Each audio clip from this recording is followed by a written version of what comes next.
Amen.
विनती सुन लीजिए मोरी, मैं शरण पड़ी हूँ तोरी।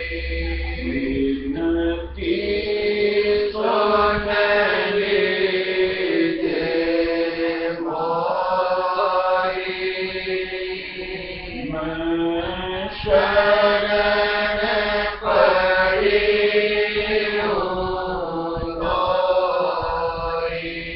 स्वामी दासा दीन दयाला, मुझको भी करो निहारा। स्वामी दासा दीन दयाला,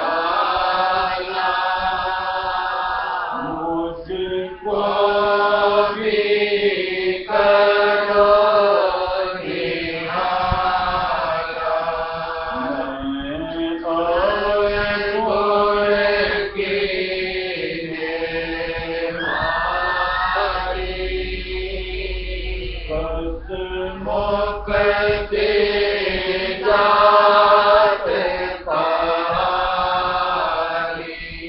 मैं अवगुण कीने मारी, बस मुक्ति जात तारी। मद काम क्रोध और लोभा, इनसे मेरा बना संजोगा। मद काम क्रोध और लोभा, इनसे मेरा बना संजोगा। मोह ममता पर्दा डाला, इससे मेरा भया बेहारा। मोह ममता पर्दा डाला, इनसे मेरा भया बेहारा। वैर विरोध मोहे नित सतावे, शाम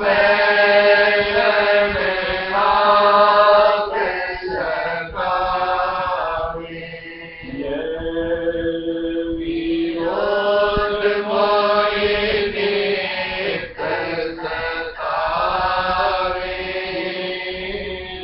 शाम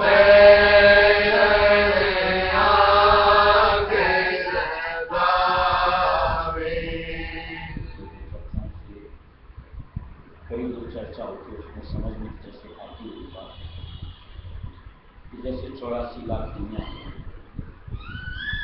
उसमें से एक मनुष्य देश 83,99,999 दैया जो भी उनमें सिर्फ भोग भोगने के लिए, यानी उनमें नए सिरे से कोई भी कर्म शुद्ध यानी आत्मा के ऊपर लागू नहीं है।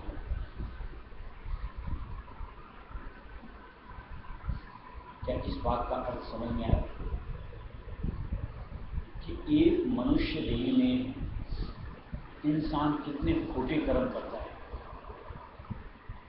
कि उन कर्मों के लिए 83,99,999 देहियों तक भी करना है।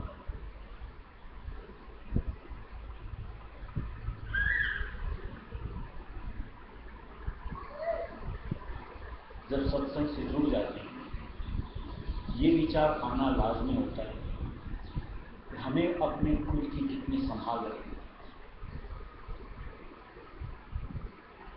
कि जानबूझ के कोई भी अब एक भी जर्रा मात्र भी कोई हमसे गलत न बने, नहीं तो ये कर्मों का मंडल है और यहाँ काल जो कोई भी कर्म जैसा करता है उसकी सजा अपने आप निर्धारित हो जाती है, वो अन्याय नहीं करता।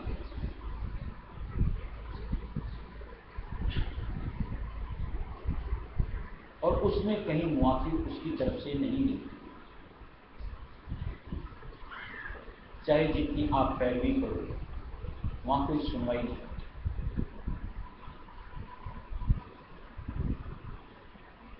इसके लिए महाराज ने भजन भी बनाया कि जो जैसा है कर्म कमाता वो वैसा करता, यहाँ काल माया सरकार में सबका वही, जैसे करेंगे वैसे भरेंगे। अब जैसे हम अपने आज जो हमारी अवस्था करो और जितना समय हमने अपनी जिंदगी में गुजार लिया है उसके ऊपर अगर आप जरा सा एकांत में बैठ के गौर, इस सेकंड से पहले तक कौन से कर्म ऐसे कि जो 84 में धकेलने के लायक काफी होते हैं हमसे नहीं करते।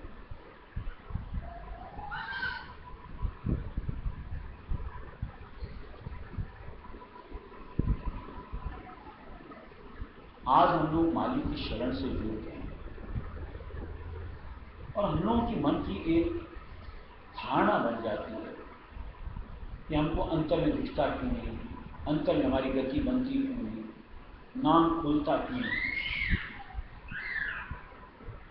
जैसे भी बात के अगर कर्मों के ऊपर अपने विचार करें, हम इधर की पहल यानी परमार्थ की तरफ पहल कितनी करती है और उधर यानी जो काल की तरफ हमको धकेलता है उसमें हमारी पहल कितनी है।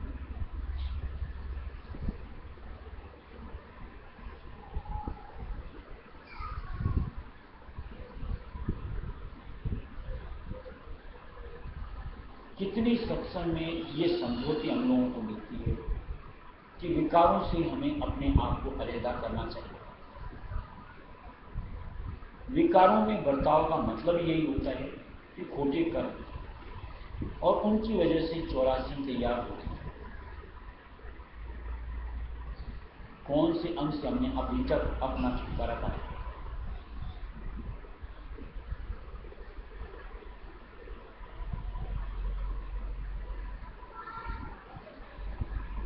जैसे दिया मालिक ने कि मोह ममता पर्दा डाला, बैर विरोध ईर्ष्या मित्र सतावे, काम क्रोध आग लगावे। कौन सी ऐसी गतिविधि है जिससे हम ऐसा देखते हैं कि हाँ ये मेरे से अलग हो चुका, अब मेरा इसमें बर्ताव नहीं। ऐसे में ये हमारी जो सूरत है जो आज मालिक के नाम से कभी कभार जुड़ती भी है, उसमें हमें नहीं समझ में आता कि जो हम ये बर्ताव करते रहते ये हमारे और मालिक के बीच में कैसे आकर के लोगों को बीच में अवरोध का काम करती है और हमें ये बर्दाश्त होता है, चला चला के करते हैं। ऐसा नहीं कि अज्ञानता हो। जैसे मान लो मैं आवेश में आता हूँ तो मुझे होश नहीं होता कि मैं गुस्से में हूँ और ये परमार्थ की रिहाई से आज मैं लोभ अंग में बरतता हूँ, मुझे होश नहीं। ये सत्संगी के बतौर मेरे लिए उचित नहीं होता, सब कुछ होता है। लेकिन जानबूझ करके ये मनीराम की चंचलता, पुरानी प्रकृति कहीं ऐसी नहीं कि सत्संग की बातों को चित्त ठहरा करके नहीं, ऐसा मुझे धारणा अपने आप दृढ़ता होती।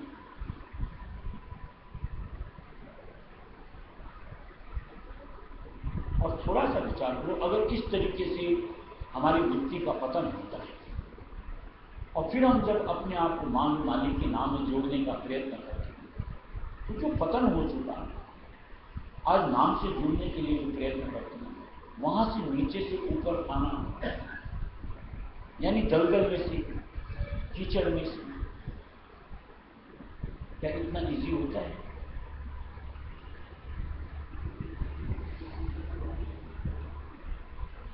संभाल रखते रखते भी आज ऐसी अवस्था होती है, यानी इस जिंदगी में मान लो जब से समझ धारते हो नहीं अपने आप के ऊपर में एक मन की सोच के साथ में नहीं बर्ताव करते, बावजूद उसके वो पुराने कर्मों के साथ से भी ऊपर की तरफ चढ़ना मुश्किल होता है।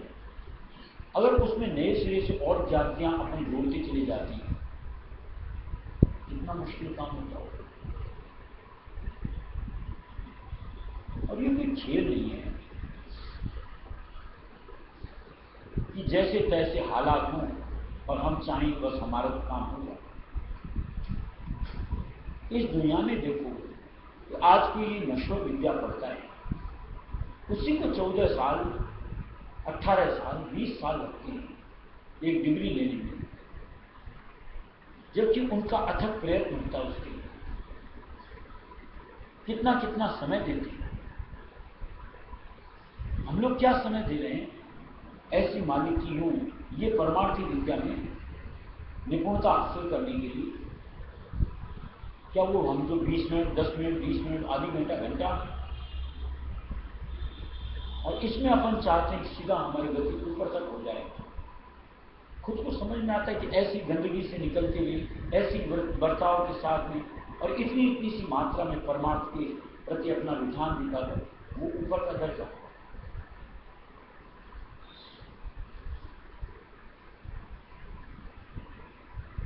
यहां तो कुछ ना कुछ संयम जरूरी है। जब तक अपने ऊपर संयम लागू नहीं करोगे तब तक आगे की गति नहीं बनती, प्रवाह नहीं होता। और इसके लिए सबसे जरूरी है कि अपने ऊपर में व्यक्तिगत कंट्रोल बनना चाहिए। दूसरे क्या कर रहे हैं, दूसरा क्या सोच रहा है, दूसरे के लिए हमको चिंता फिक्र नहीं करनी। एक अपने प्रति करने में बहुत है, क्योंकि ये नरदेव मालिक ने यूं को बेशकीमती हमको परमार्थ कमाने के लिए अपनी शरण से जोड़ करके दी। अब इसको सार्थक किस तरीके से बनाया जाए, संवारा जाए, हमारा ध्येय वही होना चाहिए। और इसके लिए जैसे भी हमारे मन की सोच के अंदर में परिवर्तन लाना है, उसके लिए एकदम ठान लेना चाहिए कि नहीं, अब तो ऐसा बहुत हो चुका कि जैसी तैसी स्थितियां में अपने आप को डालती चले। अब तो एक एक अंग पर अपने आप को सोच, इसमें सब कुछ आ गया।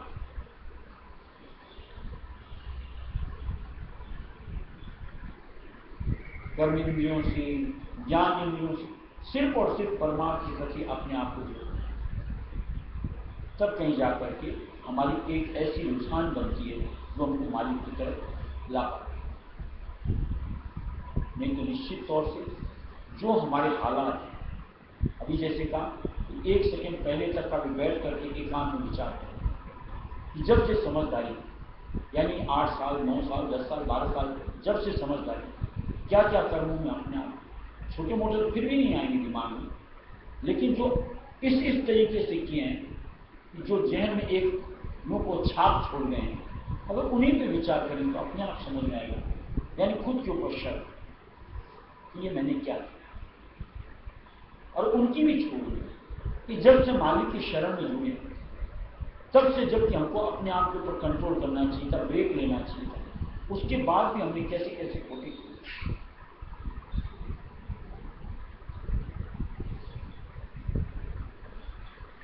क्या वो हमको मालिक की मेहर दया से अलग नहीं करती? ऐसे में हमारी भक्ति में जो एक यूं को रफ्तार बढ़नी चाहिए, भक्ति ऊपर की तरफ उठनी चाहिए, नहीं उठ पाई, वजह वही सब। नहीं तो इतना अरसा आप मालिक की शरण में जुड़ करके बिताओ, ऐसा कैसे मुमकिन कि हमारे मन की उचंगे उछाल न मारे?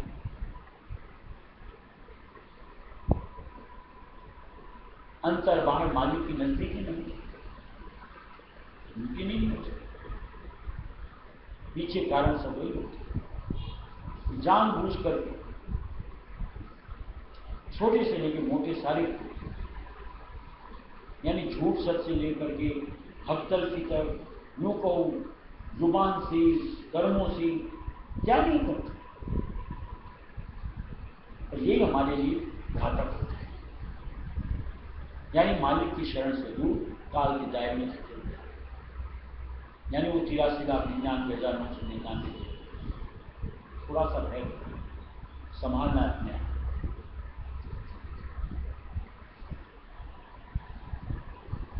नहीं शांति कहीं मैं पाई, आते तेरे दर पे आई। नहीं शांति कहीं मैं पाई, आते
आप कोई भी चीज के लिए जाओगे, बुरे से बुरे कर्म करने वाली की बात। एक बार जो सकारी मन होता है, अपनी तरफ से अच्छी संगति हो,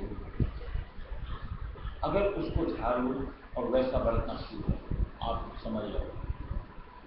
और अगर आप एक सेकंड की ढील दे दो, विकारी मन आ गया है, फिर देखो कैसे प्रलोभन दर प्रलोभन ऐसा अपने जंजाल में हमको लपेटता है।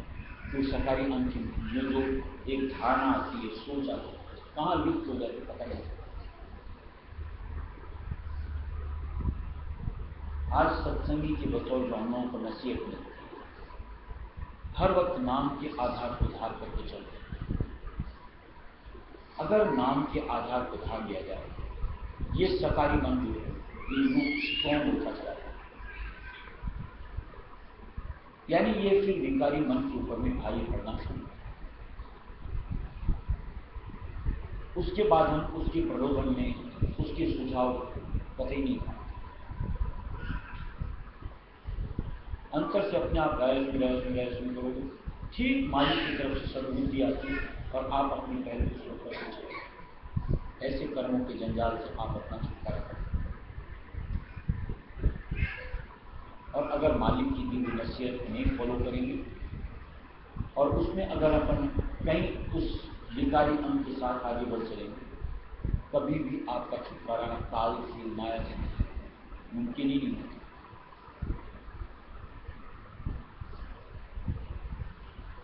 और उसको प्रबल बनाने के लिए सत्संग, वक्त गुरु का साथ, उनके प्रति श्रद्धा, भाव, प्रेम, प्यार, ये सबसे जरूरी विषय है।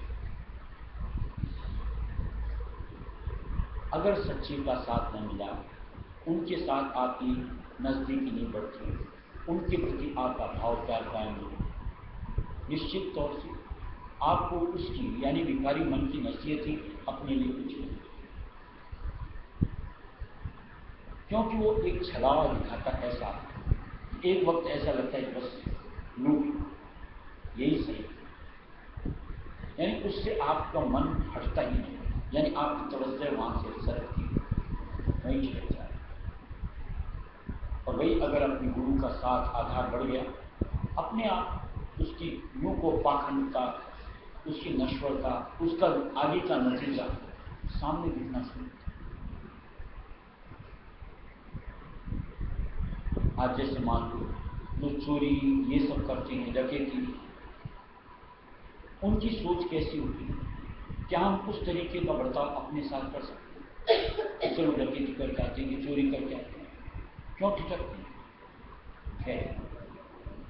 ये जो भय होता है, अगर गुरु के साथ उधार लो, हर खोटे से यानी विकारों से जो हमको काल के दायरे में ले जाते हैं, अपने आप संभालने की एक ताकत देता है। यानी दूसरे शब्दों में कहो, गलत सही का अर्थ समझने की काबिलियत, ये मेरे लिए परमार्थ के लिए हितकर है, ये अहितकर है। और इसी समझ के साथ हम अपने आप की संभाल बचाव ये करता है। और जिनको न श्रद्धा है न प्यार है, या दूसरे शब्दों में कोई न जिनको गुरु की यानी सच्चे गुरु मिले, उनको कौन संभालेगा, कौन बचाएगा? निश्चित तौर से आगे से आगे और फिसलते रपटते हुए तय तक सतह तक नीचे यानी वो 83,99,000 पढ़ सके। शायद हमें से कोई नहीं चाहते हैं, इसलिए निश्चित तौर से निज नाम को उधारना है, मालिक की नसीहत हर वक्त अंतर समाप्त कर अपने बचाव का जिम्मा अपने लिए कि नहीं अब और बहुत 1 सेकंड पहले तक जो हो गया हो गया, क्योंकि उसके ऊपर कोई अधिकार नहीं। लेकिन अब से इस सेकंड से आगे वाली जो जिंदगी अपनी जितनी भी उसके ऊपर हमारे एक चाहेंगे निश्चित तौर से समाज, यानी उसमें ऐसी करनी कर लेंगे कि जहाँ से उसको यूँ को मिटा पाने में, रफा दफा करवाने में सहूलियत।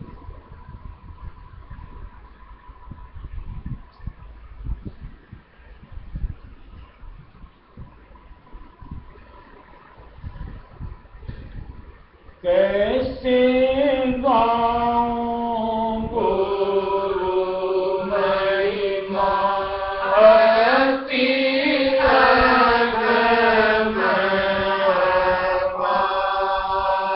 कैसे गाऊं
अगर मालिक के वचनों को या यूं को अपने गुरु के वचनों को धार के आगे बढ़े, आगे से आगे उसका फल जो हमको जिंदगी में अपने साथ जोड़ता हुआ महसूस होगा।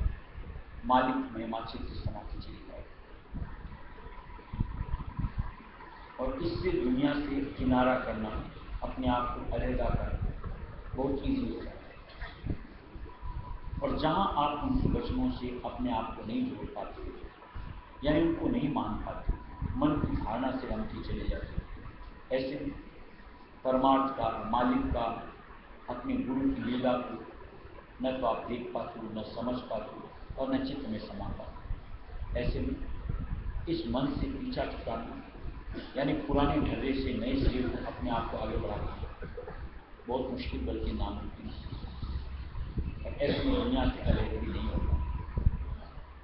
और जब तक अंतर से दुनिया खाली नहीं होगी और मालिक का बात हमारे अंतर में बन गया, मुक्ति, उद्धार कल्पना मात्र, हकीकत में तब्दील काल से छुटकारा है।